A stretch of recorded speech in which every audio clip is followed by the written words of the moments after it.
Today I'm going to show you how I set up my Weber Smokey Mountain for low and slow cooking using the Minion method. So I'm still learning a lot about my Weber Smokey Mountain, but I promise that if you follow this video, you'll be able to maintain your pit temps and produce great barbecue for your friends and family. So let's get to it.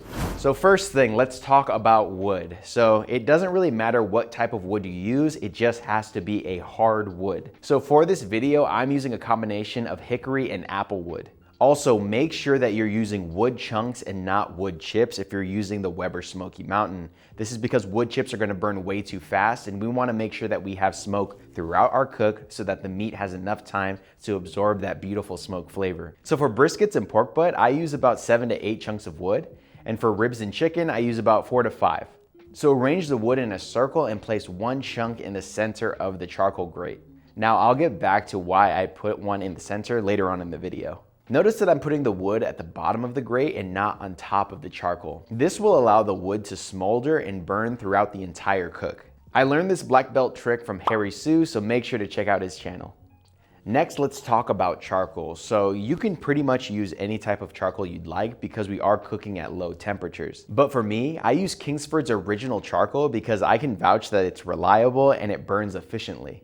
One 20-pound bag has lasted me over 20 hours of cooking time on numerous occasions. Also, it's super cheap. You can pick up two 20-pound bags at Home Depot or Sam's Club for under $20. All right, so now I'm gonna show you how to set up for the Minion method using the Weber Smokey Mountain. So dump the entire bag of charcoal into the ring over the wood chunks and make a crater in the center of the charcoal, exposing the center wood chunk at the bottom of the grate.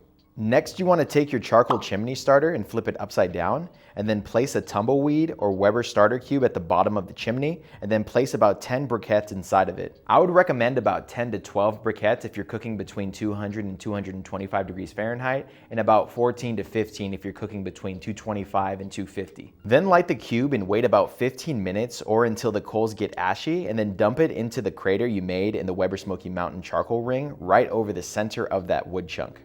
Because the wood chunk in the center is completely exposed to the hot coals, it's gonna start smoking immediately. This will let all of the thick white smoke finish while it's heating up. That way, when it's time to put the meat on, we're left with that nice, thin, almost transparent smoke. Since the hot coals are in the center of the charcoal grate, they're gonna slowly ignite the coals around it, which will allow for low and slow, long time cooking, which is the purpose of the Minion method. Then assemble the Weber Smokey Mountain and completely open up the 3 bottom vents and the top vent.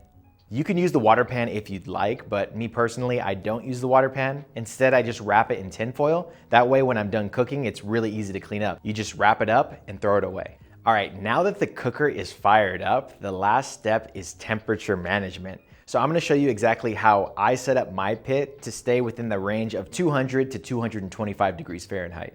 All right, disclaimer, my Weber Smokey Mountain doesn't have any mods. It's pretty much just stock straight out of the box. So if you do have mods to your Weber Smokey Mountain, so for instance, you have the upgraded door or you used gasket to seal up any of the smoke leaks, then your mileage will most definitely vary. So don't touch any of the vents until the smoker reaches about 175 degrees Fahrenheit. At that point, close up one of the bottom vents. Then once the temperature hits about 200 degrees, you're gonna close up another vent.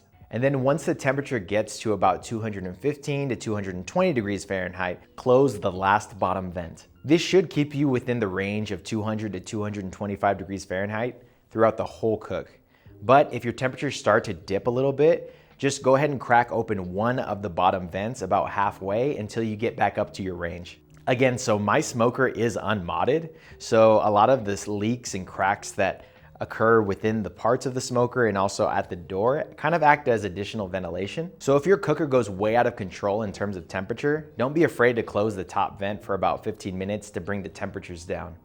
And there you go. This is exactly how I set up my Weber Smokey Mountain for low and slow cooking using the Minion method. If you have any suggestions or better ways to run the Weber Smokey Mountain for the Minion method, please let me know in the comment section below because I'm always looking to learn something new. I hope you found this helpful, and if you need any of the equipment that I talked about in this video, make sure to check out my Amazon links in the description below. Also, if you're interested in fitness and barbecue related content, make sure to subscribe, and I will catch you guys on the next one.